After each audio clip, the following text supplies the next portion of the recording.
All right. Good afternoon, everyone. Thank you for joining us. We're going to get started in about 30 seconds. We're just going to wait for everyone to come on in from the waiting room. And while we wait, for those who are comfortable doing so, feel free in the chat to let us know where you're watching from this afternoon. And we will get started in about 30 seconds. And I'm going to read some of these cities and towns to help pass the time. So again, if you're comfortable doing so, let us know in the chat where you're watching from.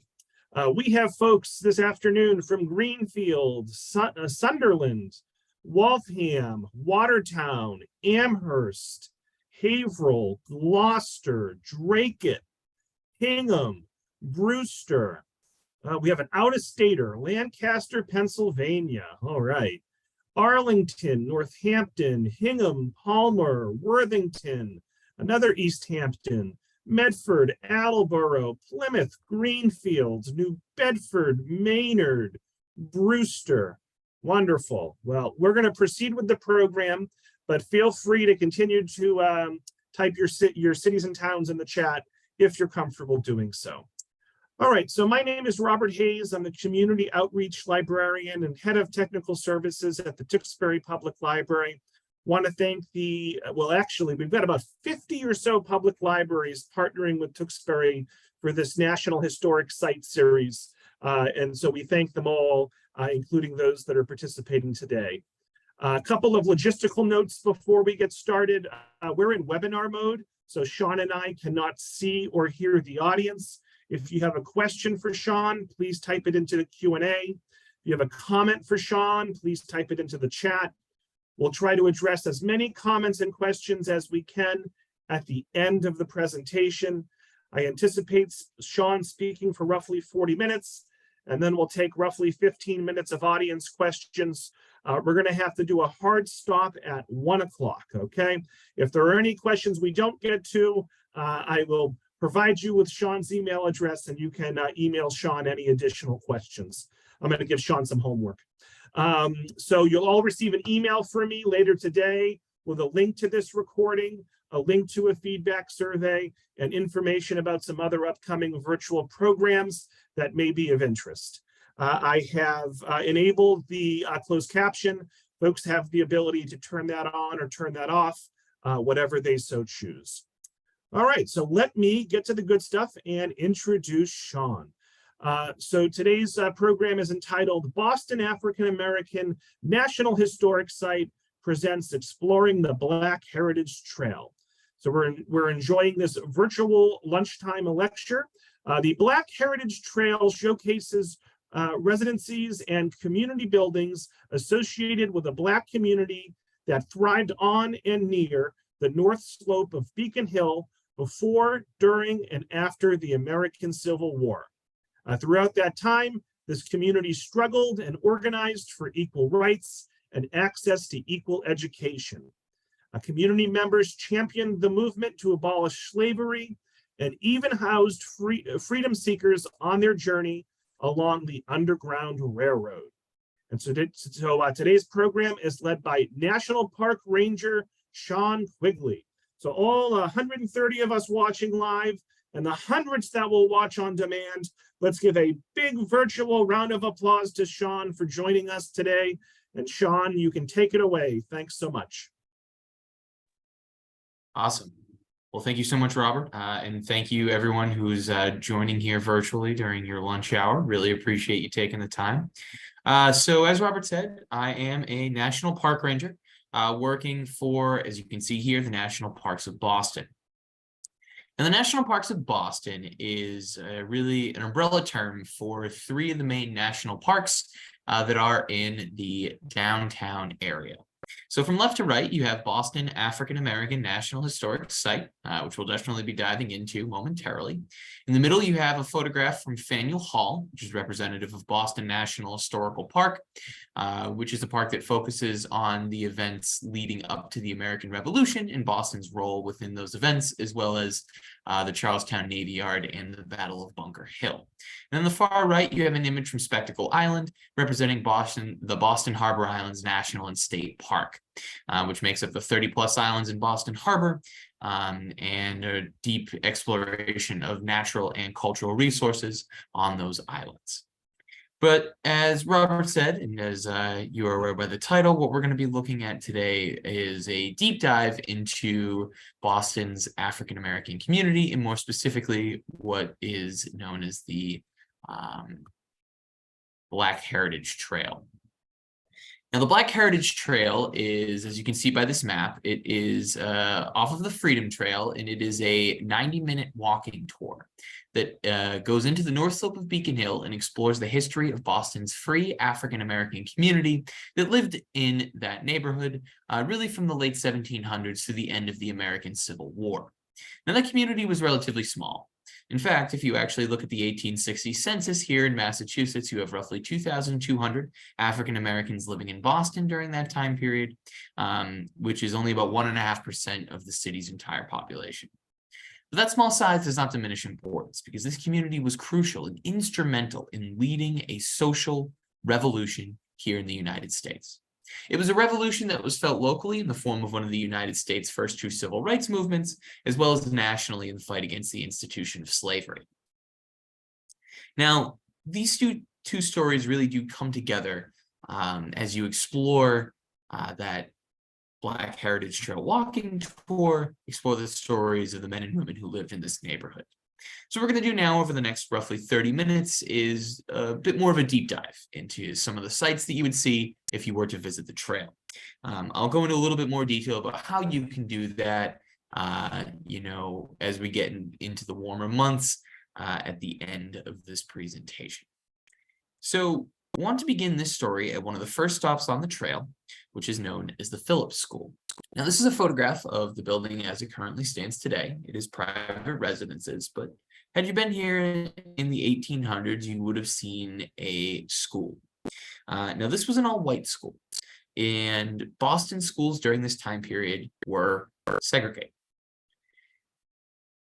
Now, what this is an example of is what this free African-American community is facing. Because although it is a free community in the early 1800s, it is not an equal community in the eyes of many Bostonians. And the roots of that inequality can be found within the institution of slavery. Not slavery in the southern United States, but slavery right here in Massachusetts. Massachusetts, like all of the 13 original colonies, enslaved people. Slavery existed in Massachusetts all the way through the American Revolution itself. So although slavery was abolished by the time that community, that African-American community, is settling on the North Slope of Beacon Hill, that legacy of slavery was something still very much in Massachusetts culture, resurfacing through racial discrimination and segregation, which existed not only in education, but transportation, railroads, where you worked, where you lived, where you ate. All walks of life, men and women living in that North Slope of Beacon Hill community, face treatment as second-class citizens. But this is a community that sees themselves as true inheritors of the legacy of the American Revolution, a community that is going to push back against injustice. And one of the key fights amongst this social revolution, this civil rights movement, if you will, in the early 19th century, is this fight over education. Now, what you're looking at here is an image of the Abiel Smith School. Now, the Abiel Smith School was originally constructed in 1835. It was the school for African-American children. The building today is where the Museum of African American History houses its exhibit. Now, the Abiel Smith School, when it opens very quickly, it is apparent that it is inferior to other white schools in the area. It is overcrowded, underfunded, and at one point in time had a racist white headmaster in charge of it. Obviously not a place where you want to be sending your children. And again, an example of that treatment as second-class citizens. You're going to see this community coming together to organize against the Abiel Smith School. And one of the key leaders of that organization, or that effort to organize, was a man by the name of William Coopernell.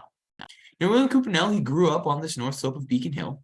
He actually lived in this home. This is a current picture of the house, which actually is located right across the street from the Abiel Smith School. And Nell, from a very young age, was determined to try to right this wrong. And we know this because we have a journal entry from him. And in that journal, he stated, "God helping me, I could do the best to hasten the day when the color of the skin is no barrier to equal school rights.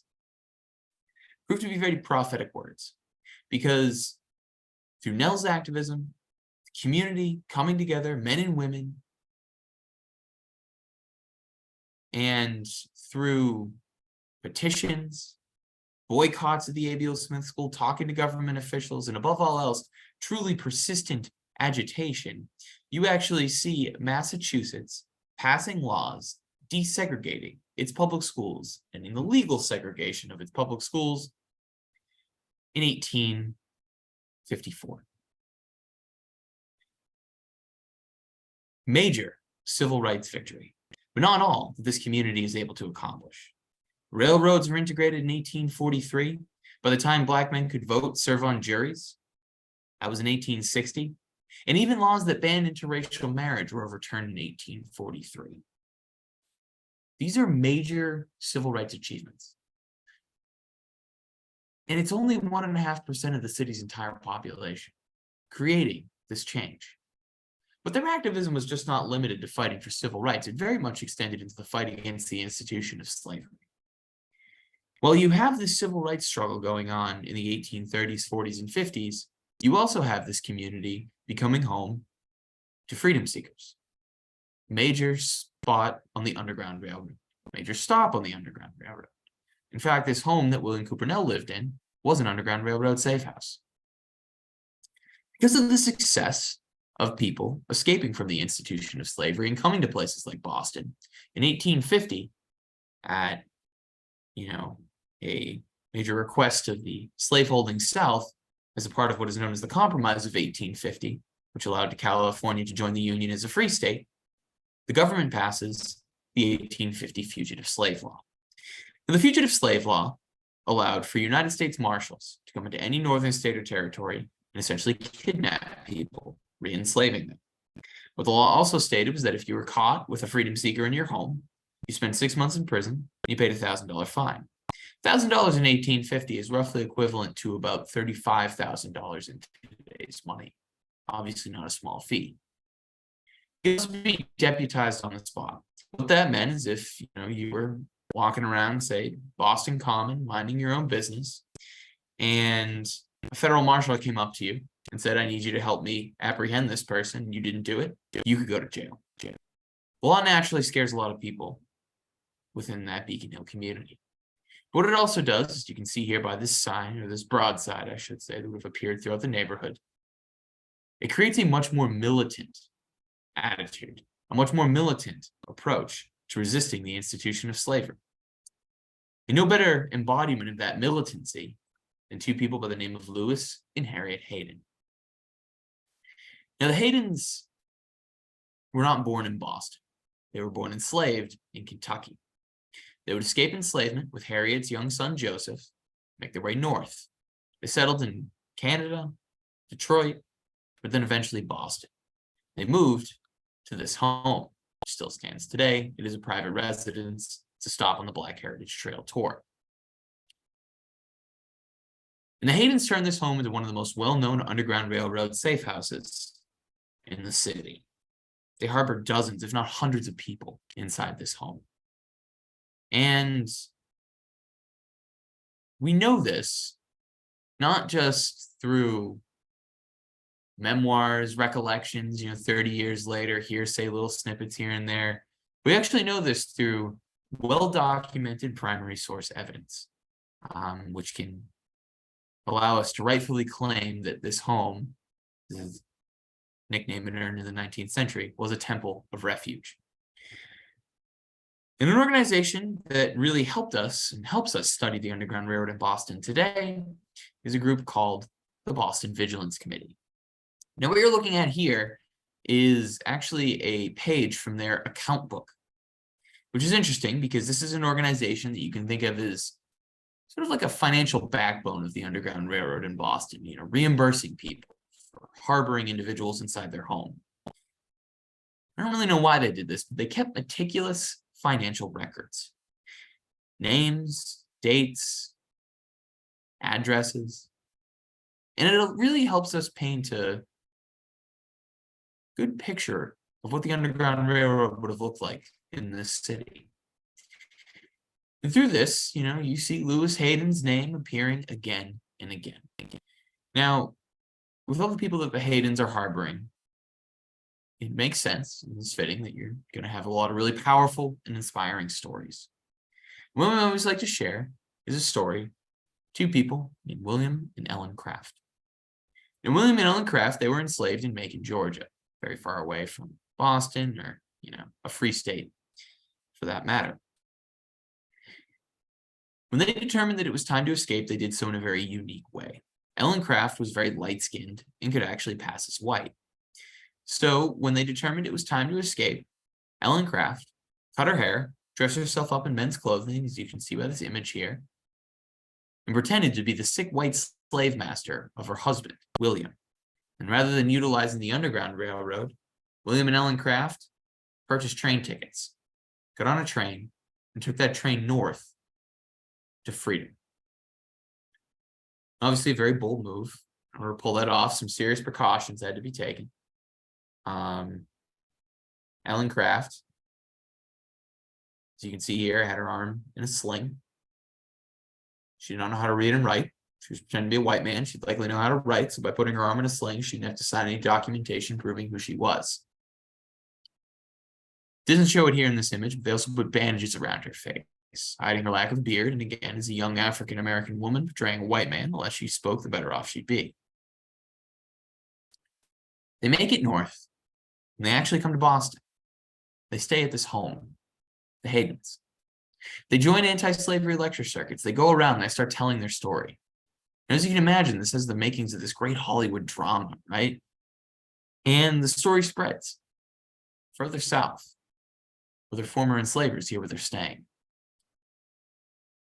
They escape in December of 1848. A couple years later, 1850, that fugitive slave law is passed, and 2 slave catchers are dispatched to Boston to arrest the Crafts.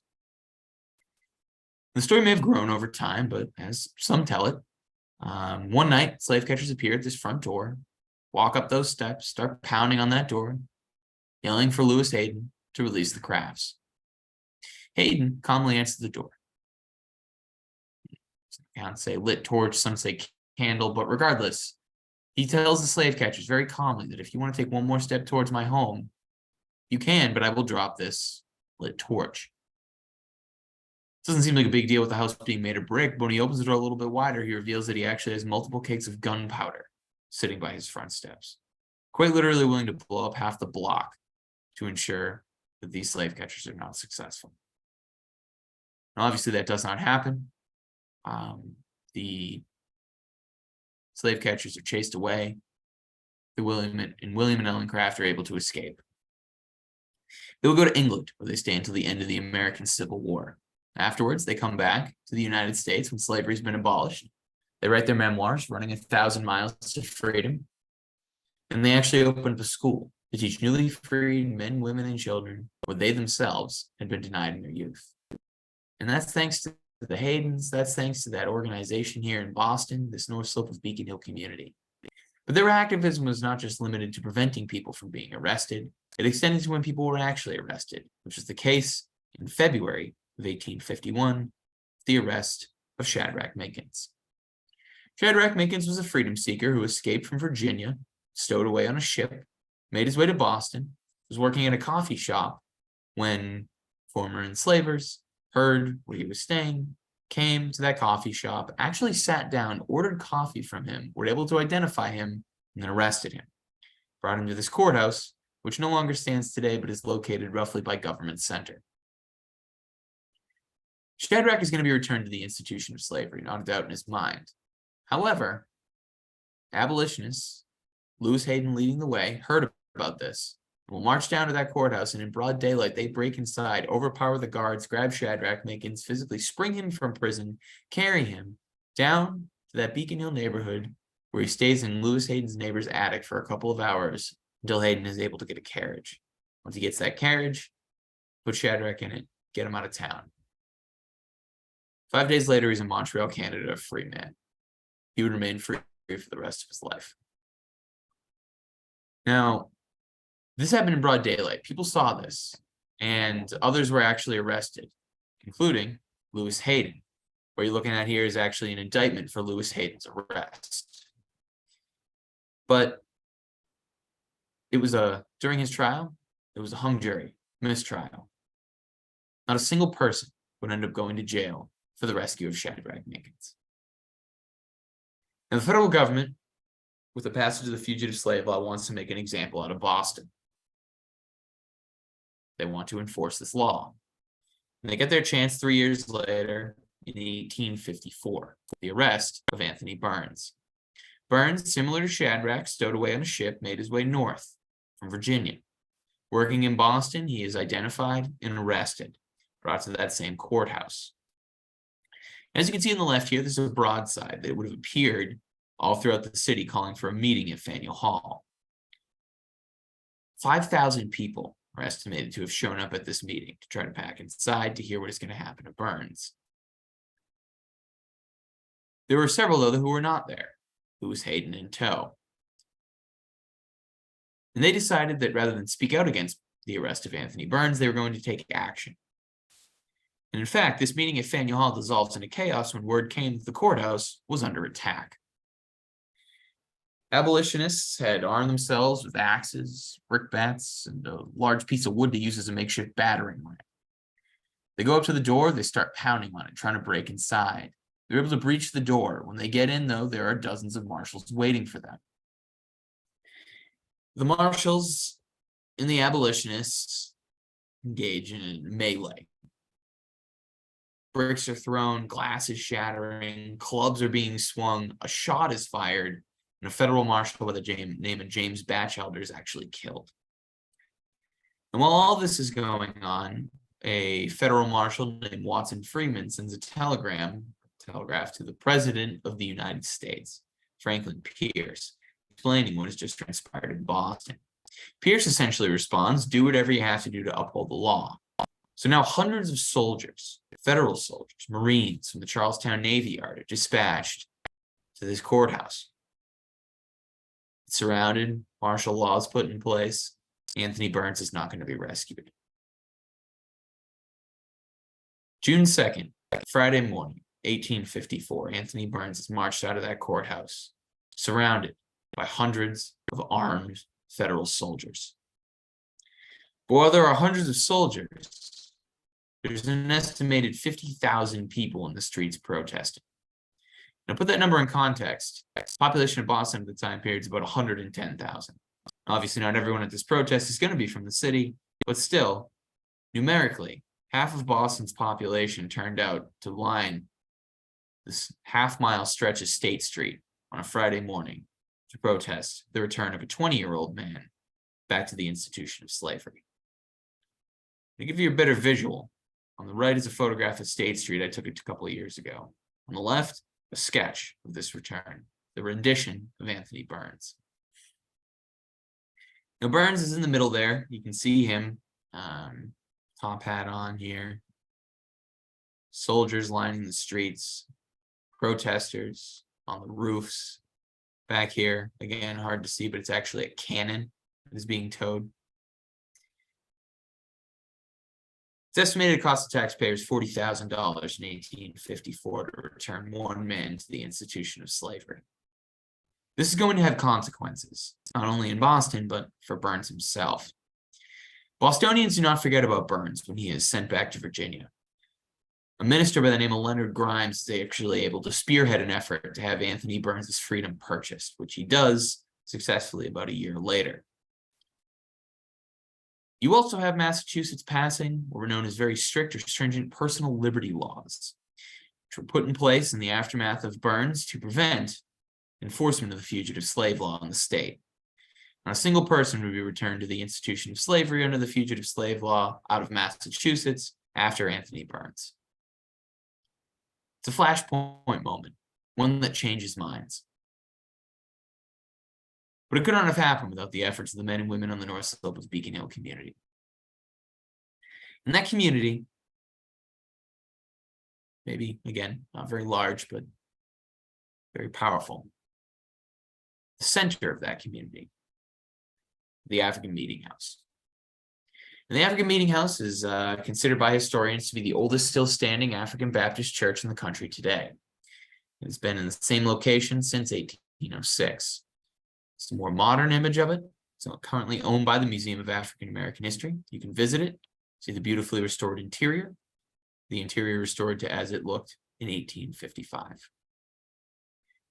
Now, this is a space that was an African Baptist church, but it was a community center. People were married here, listened to concerts, attended lectures, debated social issues, even went to school in the basement before the construction of the A.B.L. Smith School. Titans of the anti-slavery movement spoke here, including William Lloyd Garrison and none other than Frederick Douglass. The Meeting House also served as a key recruitment station for the 54th Massachusetts during the American Civil War. And the 54th, as you can see here, captured a beautiful monument, which has recently been restored. It's definitely worth checking out if you have the time, right across the street from the Massachusetts State House. The 54th Massachusetts was one of the first African-American regiments or group of soldiers to fight for the Union Army during the Civil War. It's going to be recruited not just in Boston, not just in Massachusetts, but all over the northern United States. So many men try to sign up and fight in this historic unit, they actually have to turn away about a third of the volunteers. But these men, they're not just fighting to maintain Union. They're not just fighting the Confederacy. They're fighting racial prejudice and segregation within their own ranks, a two-fronted war effort. See here, it says they're going to be paid $13 a month. When they get their first paychecks, they're only paid $7. They boycott pay for 18 months until they are paid equally to white soldiers. They have to fight in segregated units. They have to be led by white officers. But despite all of this, these men still served, and they served admirably. They will help turn public opinion around regarding African-American men fighting in the Civil War. And they do this because of their bravery and discipline in battle, courage under fire. They do so at the Battle of Fort Wagner. Now, Wagner is located in the harbor of Charleston, South Carolina. It's right by where Fort Sumter is. Unfortunately, where Wagner was has been eroded away. Erosion has taken the area where the fort was. But the fort was very well defended. The only way to get at it was a very narrow strip of beach. As you can see here by this map, water, swamp, and sand. Whoever led that charge was going to sustain heavy casualties, as only one regiment at a time could attack. 54th not only led the charge at Wagner, they volunteered to do it. They volunteered because they saw it as a chance, an opportunity to prove themselves in combat, prove that they are a valuable asset to the Union Army. And that is why on July 18th, 1863, you have some 600 members of the 54th Massachusetts leading the charge into Wagner. I wish I had a storybook ending for you here, but unfortunately that is not how history played out. Out of the 600 men in charge of the fort, 272 of them were killed, wounded, captured, and missing. This is a tactical loss. The Union Army does not take the fort this day. But despite it being a tactical loss, it still proved nonetheless to be a victory in other ways. There's a lot of press at this battle, a lot of positive coverage is given to these men, commemorating their bravery, talking up their courage. You actually see the recruitment of African-American soldiers into the Union Army rising after this. By the end of the Civil War, over 180,000 African-American men will join the Union Army. That makes up a tenth of the entire Union Army, over 4 years of fighting. And these men were only allowed to fight for 2 years. Black men were not allowed to join the United States Army until the Emancipation Proclamation in January 1863. Black men made up 10% of the Army, but only 1% of the North's entire population. Without these men, the Union could not have been victorious. And again, a lot of that can be thanked to the 54th Massachusetts, the trendsetters, one of the first regiments to do this. Now, in 1883, Massachusetts commissioned a sculptor by the name of Augustus St. Gaudens to create a monument to honor the 54th. The monument took him 14 years to complete. A lot of attention to detail, as you can see by this image. And what you're looking at here is one of my favorite photographs. It's from the dedication ceremony, 1897 Memorial Day. By all accounts, pretty cold and rainy day. When you look at this image, this photograph, there's some of these men, older, taking off their hats. Maybe those uniforms don't fit as well as they once did. This is an image of veterans of the 54th, 55th, and 5th Cavalry, all African-American regiments and units fighting for the state of Massachusetts during the Civil War, able to attend the ceremony for the monument dedicated to their sacrifice. One of my favorite parts about this photograph is you see there's an American flag. That is an American flag being held by a man named William Kearny. Kearny was at the Battle of Fort Wagner, and during the battle, he saw that a man who was carrying the flag of the regiment was killed. Kearny knew the importance of the flag to the men, so he put his own personal safety aside, ran into a hail of gunfire, and retrieved it, saved it. But he was shot multiple times doing so. He survived his wounds. And 34 years after the battle, was able to march back up the street he had gone down 3 decades prior. So look at that monument. It was dedicated, again, to his and his men's sacrifice. For that effort, Kearny became the first African-American to receive the Congressional Medal of Honor. It's one of the highest military awards given here in the United States. In conclusion, I want to wrap up with a quote from none other than Frederick Douglass. I think Douglass does a very good job here with this quote, summarizing the role of Massachusetts leading up to the Civil War. It's given in a speech known as Men of Color to Arms. It's a very famous speech in which he is going around stumping for this regiment, trying to get people to sign up and fight. He's almost answering in this the rhetorical question of why Massachusetts? Why should we come to Massachusetts to join this regiment? When he says, you can read, "We can get at the throat of treason and slavery through the state of Massachusetts. She was the first in the War of Independence, first to break the chains of her slaves, first to make the black man equal before the law, first to admit colored children to her common schools. I need not add more. Massachusetts now welcomes you to arms as soldiers." And with that, I'll stop sharing my screen, and I'm more than happy to take any questions. So Shawn, great job. We've got lots of time for questions, which is good. So Carol says that she recommends the book Master Slave Husband Wife by Elon Wu. I'll spell that. That is a book about Ellen and William Craft. So I will copy and paste that into the chat. Pamela says thank you. She enjoyed the presentation. An anonymous attendee asks, is the Nell House now privately owned? Yes, so that's a great question. So the Nell House is, like many residences in the Black Heritage Trail, are privately owned. Beacon Hill is a historically protected neighborhood, so people can't really change the exterior of the homes. So you walk around, you get a real feel for what the old neighborhood would have looked like, but they are private residences. So you can't go inside any of the spaces except for the Museum of African American History, which owns the African Meeting House, as well as the building that was the Abiel Smith School. So everything else, again, is a private residence. Judith says, thank you. This was very interesting. Lori would like to know, are walking tours conducted year-round? Great question. So they are not conducted year-round. We do them roughly from Memorial Day to Halloween in person.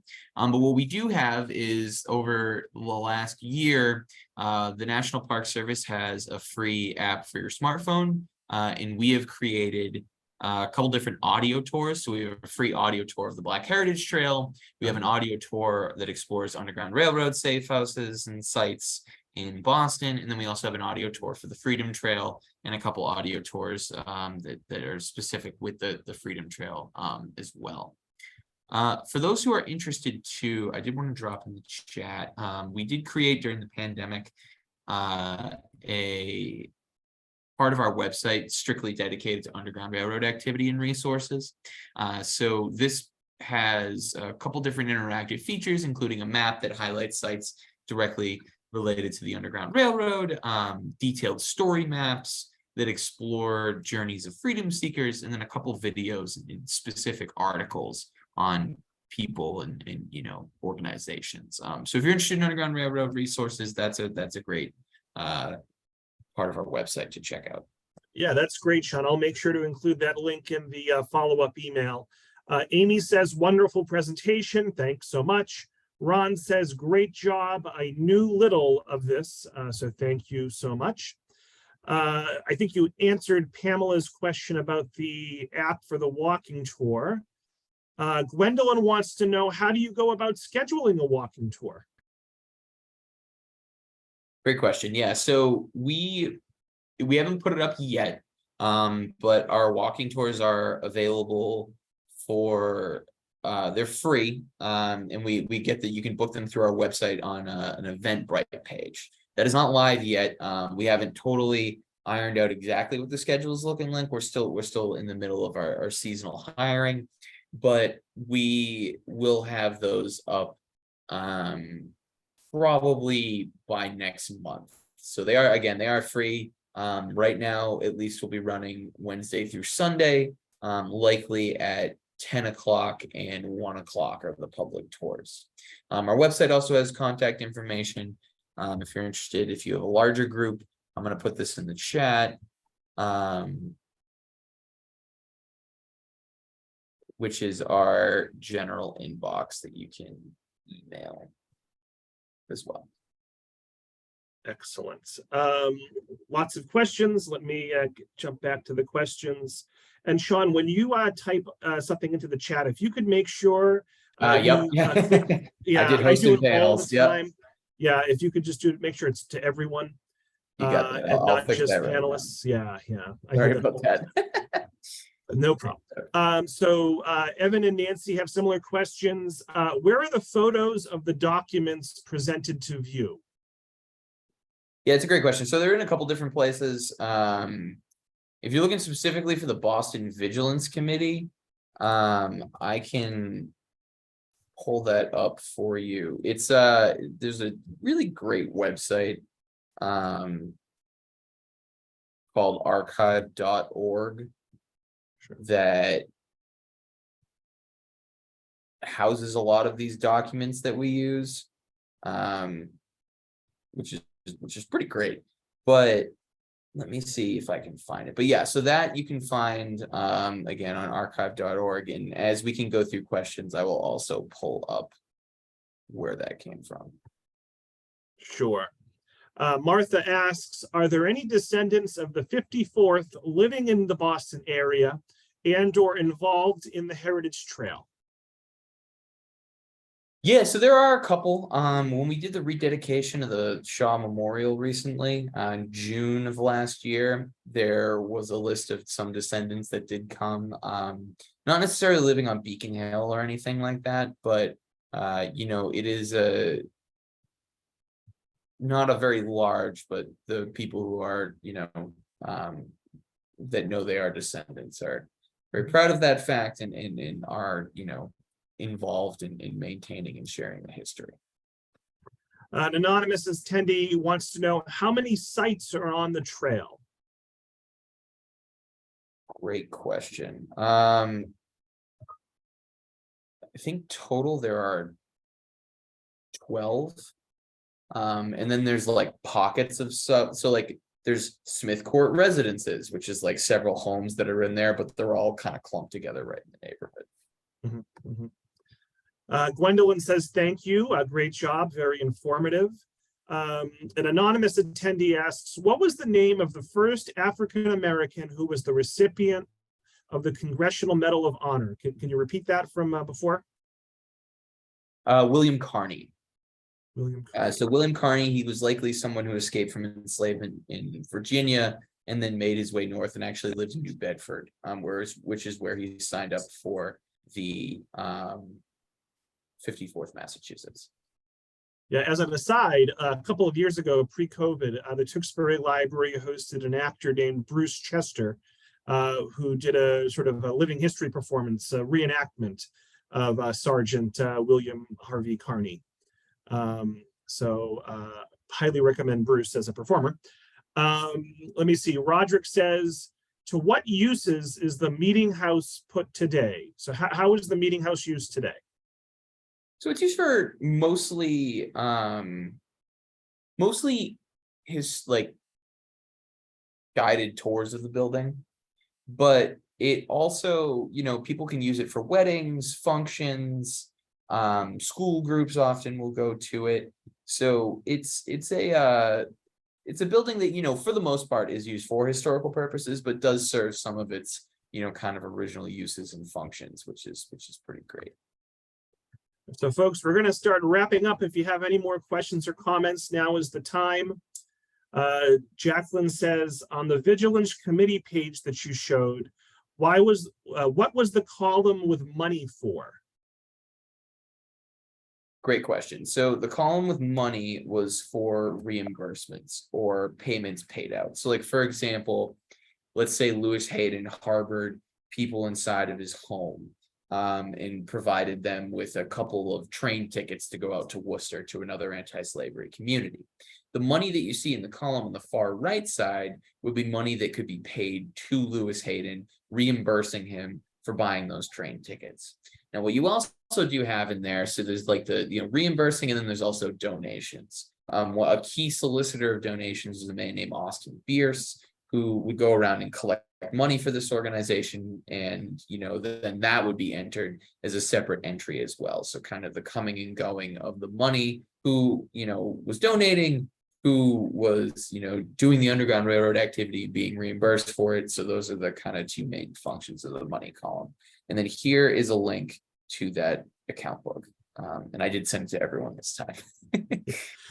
Mary says, thank you for an enlightening and straightforward presentation. I can't wait to hit the trail with nieces and nephews in June. We'll definitely be downloading the tour information. Russell says, nice presentation. Christina says, great info. Susan says, thank you. Martha says, thank you for a great presentation. I learned a lot.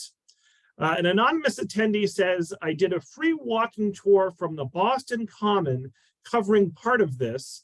Are there any other opportunities to walk the history?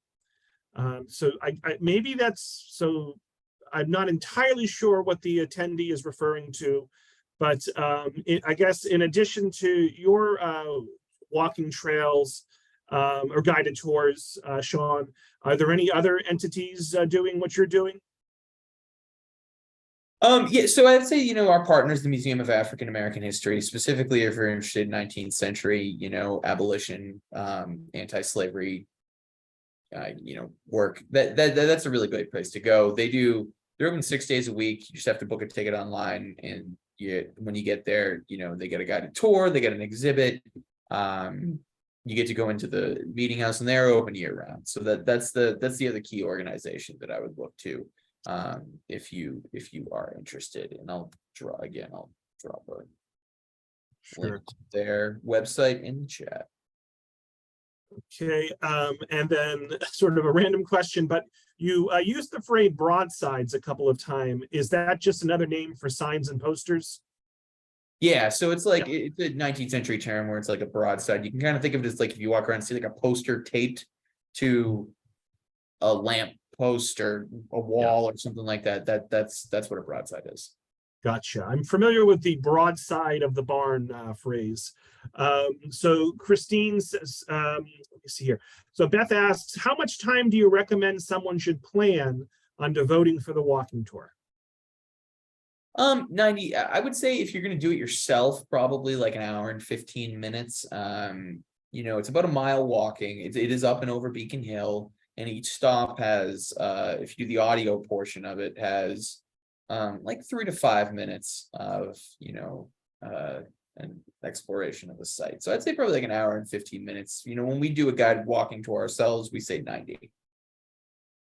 And Christine, I think, might finish us off here. Are you familiar with the book Sarah's Long Walk, his court case for integrating the public school system, a famous African-American lawyer who lost the case. Are you familiar with that story?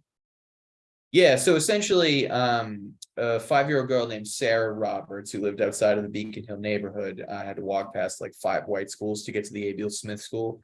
Her father, Benjamin Roberts, it actually ends up suing the city to try to integrate public education. And he hires one of the first African-American attorneys in Massachusetts, a man named Robert Morris, to represent his daughter.